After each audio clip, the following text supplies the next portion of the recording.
நாளைக்கு 1ஆம் தேதி மே மாதம் வெள்ளிக்கிழமை ரொம்ப விசேஷமான ஒரு நாள். நம்ம எல்லோருக்கும் தெரிந்த சித்ரா பௌர்ணமி நன்னாள். சரி, சித்ரா பௌர்ணமி அன்னைக்கு நம்ம பொதுவாக என்ன பண்ணுவோம்? கலந்த சாதம் பண்ணுவோம், சுவாமிக்கு நைவேத்தியம் பண்ணுவோம். இது மட்டும் இல்லைங்க, அன்னைக்கு ரொம்ப விசேஷமான ஒரு நாள். என்னென்னா, சித்ரகுப்தனை நம்ம கொண்டாட வேண்டிய நாள். சித்ரகுப்தன் கோவில்னு பார்த்திங்கன்னா ரொம்ப கிடையாது. இப்போது நம்ம காஞ்சிபுரத்தில் நெல்லூர்கார தெருன்னு ஒன்று இருக்குது. அங்கே ஸ்ரீ சித்ரகுப்தருக்கு ஒரு கோவில் ஒன்று இருக்குது. ஆனால் பொதுவாக நாளைக்கு மனசார நம்ம சித்ரகுப்தரை நினைக்கிறது ரொம்ப விசேஷம். ஏன்னு கேட்டிங்கன்னா, பூமியில் பிறக்கிற நம்ம மனுஷங்க மட்டும் இல்லாமல் எல்லா உயிரினங்கள், ஜீவராசி, மிருகங்கள், பட்சிகள் எல்லாத்துக்குமே நல்லதும் செய்வோம், தீயவற்றையும் நமக்கு தெரிந்தோ தெரியாமலோ செய்கிறோம். அப்போது நம்ம இறந்த பின்பு அதற்கான நல்ல பலன்களையோ தீய பலன்களையோ தருபவர் யாருன்னு பார்த்திங்கன்னா யமதர்மராஜா இல்லையா? அவர் என்ன பண்ணார், அதாவது யமதர்மராஜா கேட்குறாரு பகவான்கிட்ட, எனக்கு ஒரு உதவியாளர் ஒருத்தர் வேணும். எல்லா ஜீவராசிகளுக்கும் நல்லது தீய செயல்கள்லாம் சரிவர இப்படின்னு கணக்கெடுத்து எனக்கு சொல்கிற மாதிரி ஒரு உதவியாளர் வேணும் அப்படின்ட்டு பகவான்கிட்ட, கடவுள்கிட்ட வேண்டிக்கிறார். அப்போது பிரம்மாவிடம் என்ன சொல்கிறார் கடவுள்னா, உன்னோட சரீரத்திலிருந்து, உன்னோட உடம்புலேருந்து ஒரு உருவத்தை தோற்றுவித்து அதை யமதர்மராஜா கேட்ட மாதிரி படைச்சு கொடு அப்படின்னு சொல்கிறார். ஸோ பிரம்மாவினுடைய சரீரத்திலிருந்தே தோற்றுவிக்கப்பட்டவர் தான் சித்ரகுப்தர் அப்படின்னு சொல்கிறாங்க. இன்னொரு சில பேர் என்ன சொல்கிறாங்கன்னா, சூரியனுக்கும் நீலாதேவிக்கும் பிறந்தவர் அப்படின்ட்டு இன்னொரு புராணத்தில் ஒரு சின்ன விஷயம் வருது. ஆக மொத்தம் நாளைக்கு சித்ரகுப்தரை கொண்டாட வேண்டிய நாள். அதனால் என்ன பண்ணணும், அன்றைக்கி என்ன ஸ்லோகம் சொல்லலாம், 4 வரி ஸ்லோகம் இருக்குது. அதெல்லாம் இப்போது நம்ம இந்த பதிவில் பார்க்கலாம்.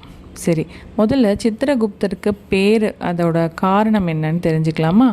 சித்திரம் அப்படின்னா பலவிதமான ஆவணங்கள், அதாவது நம்ம என்னென்ன செய்கிறோம் அப்படிங்கிறத அவர் அந்த விஷயத்தெல்லாம் சேகரித்து ஃபைல் பண்ணி வச்சுக்கிறார்.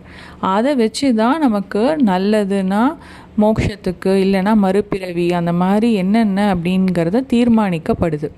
அப்படிப்பட்ட ஆவணங்களுக்கு பேர் தான் சித்திரம். அதே மாதிரி குப்தம் அப்படின்னா ரொம்ப ரகசியமான அப்படின்னு அர்த்தம். அதாவது இந்த மாதிரி ஆவணங்கள் எல்லாம் ரொம்ப ரகசியமாக கணக்கெடுத்து அந்த குறிப்புகள்லாம் ரொம்ப சீக்ரெட்டாக அவர் வச்சுக்கிறாராம். அதனால தான் அவருக்கு சித்ரகுப்தர்னு பேர் வந்ததாம். அதே மாதிரி பிரம்மாவினுடைய உடம்பிலிருந்து ஒரு பகுதியாக வந்ததுனால அவருக்கு காயஸ்தர் அப்படின்ட்டு ஒரு பேர் இருக்கான். காயஸ்தர்னா உடலிலிருந்து வெளியானவர் அப்படின்னு அர்த்தமா. பிரம்மாவின் உடம்பிலிருந்தே தோற்றுவித்த அந்த நாளை தான் நம்ம சித்ரகுப்த நன்னாள், சித்ரா பௌர்ணமி அப்படின்ட்டு நம்ம வேண்டிட்டு வரோம். நம்ம சித்ரகுப்தரை மனசார நினச்சி வீட்டில் கலந்த சாதம் அன்றைக்கி பண்ணுவோம். தேங்காய் சாதம், எலுமிச்சம்பழ சாதம், தயிர் சாதம் இதெல்லாம் பண்ணி நைவேத்தியம் பண்ணுறது வழக்கம். அதே மாதிரி அன்றைக்கி தயிர் சாதத்தை அன்னதானமாக கொடுக்கறது ரொம்ப ரொம்ப விசேஷம். யாரெல்லாம் கணக்கு விஷயத்தில் வேலையில் இருக்காங்களோ, அதாவது ஆடிட்டர்ஸு, இல்லை ஃபினான்ஸில் இருக்கிறவங்க, அதே மாதிரி மேக்ஸு சம்மந்தப்பட்ட தொழில் படிக்கிறவங்க, வேலைக்கு போகிறவங்க, அந்த மாதிரி எந்த கணக்கு வழக்கு விஷயங்கள்லாம் இருக்கோ அவங்க அனைவருமே நம்ம நாளைக்கு மிஸ் பண்ணாமல் சித்ரகுப்தரை நினச்சி வழிபட்டு வந்தால் அதில் தான் படிக்கிற விஷயத்துலையும் மேல் முன்னேற்றம் அடையலாம். அதே மாதிரி நம்ம வேலைக்கு சார்ந்து போகிறோன்னா அதுலேயும் நல்ல முன்னேற்றம் ஏற்படும். அந்த நாளை மிஸ் பண்ணாதீங்க. நாளைக்கு இந்த ஒரு 6 வரி ஸ்லோகம் ஒன்று இருக்குது. இதை நான் அப்படியே டிஸ்கிரிப்ஷன் பாக்ஸில் கொடுக்குறேன். இதையும் நாளைக்கு மனசார சித்ரகுப்தரை நினச்சி வேண்டிக்கோங்க. இப்போ நமக்கு கேது கிரகம் இருக்கு இல்லையா, அதோட பிரத்யதி தேவதையாக இவர் நவகிரகத்தோடு சேர்த்து பூஜிக்கப்படுறார். அதனால்தான் ஜாதகத்தில் கேதுவால் ஏற்படக்கூடிய மனக்குழப்பம், கலகம் இதெல்லாம் அந்த தோஷங்கள்லாம் விலகணும்னாலும் இவரை நம்ம பூஜிக்கிறது ரொம்ப விசேஷம். இந்த ஸ்லோகத்தை நான் இப்போ சொல்கிறேன். ஔதும்பராய தத்னாய நீலாய பரமேஷ்டினே விருகோதராய சித்ராய சித்ரகுப்தாய வை நமஹ.